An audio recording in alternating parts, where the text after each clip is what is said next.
শুভেচ্ছা সবাইকে। একেবারে রাজনৈতিক কিছু আলোচনা করব। বিশেষত আমরা গণ অধিকার পরিষদের যে রাজনীতি, সেটার সাথে দীর্ঘদিনের আমার একটি সম্পৃক্ততা রয়েছে। ভালো খবর যেটা, সেটা হচ্ছে যে দলটির জনপ্রিয়তা বৃদ্ধি পেয়েছে এবং বিভিন্ন জায়গায় মানুষজনের ভিতরে একটা পজিটিভ ভাইব দেখা যাচ্ছে। তো অর্থাৎ এখন রাজনীতি ময়দানে গণ অধিকার পরিষদ একটি ফ্যাক্ট। তো এজন্য অবশ্যই এর সকল পর্যায়ের নেতাকর্মীদেরকে এবং সভাপতি নুরুল হক নূর, ভিপি নূর, যাই বলেন না কেন, তাকে এবং সাধারণ সম্পাদক রাশেদ খান সহ সবাইকে ধন্যবাদ দিতে হবে। তো আমার আজকের আলোচনার উদ্দেশ্য হচ্ছে যে রাজনীতিতে আমরা কি করে জনসম্পৃক্ততা বাড়াবো। কারণ এখন আমরা কি করছি, আমরা মিছিল করছি, মিটিং করছি, আমাদের কিন্তু অনেক সমর্থক আসছে, বাট এই সমর্থকটাই কিন্তু আমার ভোট ব্যাংক না। গণ অধিকার পরিষদ একটি মার্কা পেয়েছে, ট্রাক মার্কা। মার্কা যাই হোক না কেন, মার্কার বিষয়ে একটি কথা বলে আমি আবার আলোচনায় ফিরে যাচ্ছি। সেটি হচ্ছে ধানের শীষ। এই মার্কাটি কিন্তু মৌলানা ভাসানীর মার্কা ছিল। আমার কাছে পোস্টার আছে, যেটা আমি আপনাদেরকে শো করলাম। ফজলে লোহানী কিন্তু ভাসানীর পক্ষ থেকে ধানের শীষ মার্কায় ইলেকশন করেছে। পরবর্তীতে এই মার্কাটা নিয়ে যাওয়া হয়। তো যাই হোক, মূল আলোচনায় ফিরে আসি। সেটা হচ্ছে জনসম্পৃক্ততা।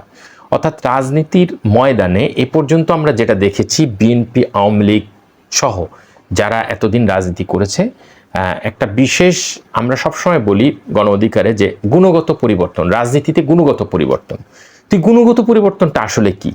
গুণগত পরিবর্তনটা হচ্ছে, আমরা দেখছি একটা দল, বাংলাদেশের বড় বড় দল, তারা কি করে, শোডাউন করে। বাংলাদেশের বড় বড় দল কি করে, রাস্তাঘাট ব্যানার ফেস্টুনে ভরে দেয়।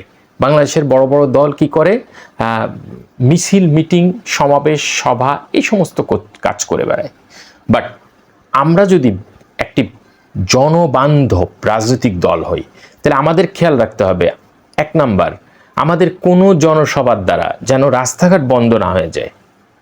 কারণ আপনি জনগণের কাতারে যখন ছিলেন, বা যখন জনগণের কোনো ইন্টারভেনশন দেখবেন, জনগণ যখন দেখবে যে আপনি রাস্তা বন্ধ করে জনসভা করছেন, সে কিন্তু বিরক্ত হবে। সে আপনাকে সরাসরি প্রতিবাদ না করলেও মনে মনে সে আপনাকে পছন্দ করবে না। সে আরও 5 জন বলবে যে এ তো আগের মতোই সব কিছু। সো এই জিনিসটা মনে রাখতে হবে। দ্বিতীয় হচ্ছে, জনগণের কাছে চলে যেতে হবে।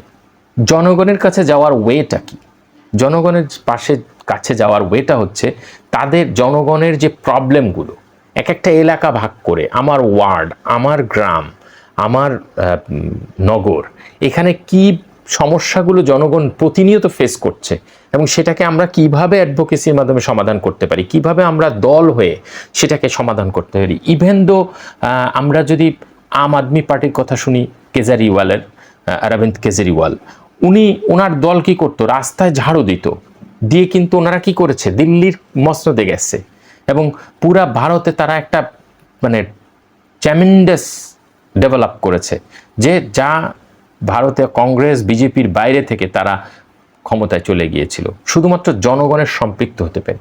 তো জনগণের কি দরকার সেই জিনিসটা, যেমন একটা অফিসে, সে কথার কথা ভূমি অফিসে যদি আমাদের একটা বুথ থাকে, যে হেল্প ডেস্ক, এবং সেখানে সবসময় আমাদের যদি কর্মীরা থাকে, যে কোনো লোক যদি ওখানে যে প্রতারিত হয়, ঘুষের কোনো বিষয়ে পড়ে, এরা সেইখানে কাজ করবে।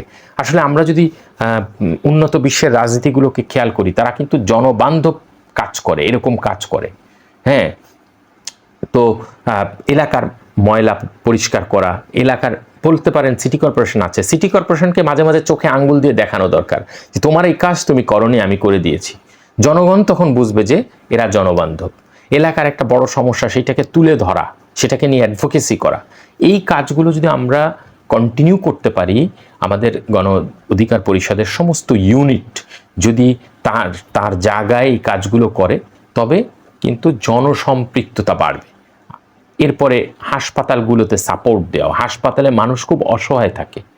হ্যাঁ, তো আপনার এলাকার একটা মানুষ হাসপাতালে গেলে, আপনি গণ অধিকারের কর্মী হিসেবে, আপনি ছাত্র, যুব, শ্রমিক, পেশাজীবী, যে কোনো ইউনিটের একজন হিসেবে আপনি সেখানে চলে যান, যে তাকে হেল্প করেন।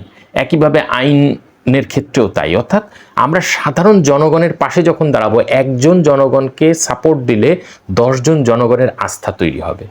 তো আমরা পেশাজীবী অধিকার পরিষদের পক্ষ থেকেও এই বিষয়গুলো নিয়ে চিন্তা করছি যে কিভাবে আমাদের সমস্ত ইউনিটগুলো আমরা জনসম্পৃক্ত হতে পারি। যেহেতু আগামীর রাজনীতি হচ্ছে ভোটের রাজনীতি, আমাদেরকে ভোট সংখ্যায় বেশি পেতে হবে। আমাদের সভাপতি নুরুল হক নূর বলেছেন যে সংখ্যানুপাতে ভোট হতে পারে। সো যেভাবেই ভোট হোক না কেন, সংখ্যা হচ্ছে একটা ফ্যাক্ট এবং আমাদের সেই সংখ্যাটা বাড়াতে হবে।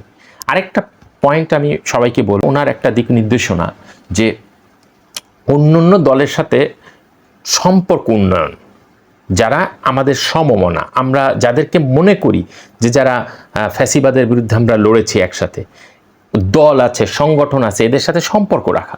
বিকজ হয়তো এমন কোনো সংগঠনের সাথে আপনি সম্পর্ক রাখলেন যারা হয়তো একটি সামাজিক সংগঠন হতে পারে, একটি আধা রাজনৈতিক সংগঠন হতে পারে, তাদেরকে আপনি সবসময় তাদেরকে সময় দেন, তাদের সাথে থাকেন, তাহলে যে জিনিসটা হবে, তারা যখন আলটিমেটলি ভোটের রাজনীতিতে অন্তর্ভুক্ত হতে পারবে না, তখন কিন্তু তারা আপনার একটা ভোট ব্যাংক হবে। অর্থাৎ এই ভোট ব্যাংকগুলো তৈরি করতে হবে। তো আজকে আর কথা বাড়াবো না, আমি আরও কিছু রিসার্চ নিয়ে, কিছু গবেষণা এবং কিছু পরিকল্পনা নিয়ে আপনাদের সামনে আবার হাজির হব। ততক্ষণ পর্যন্ত সবাই ভালো থাকবেন, সুস্থ থাকবেন। ধন্যবাদ।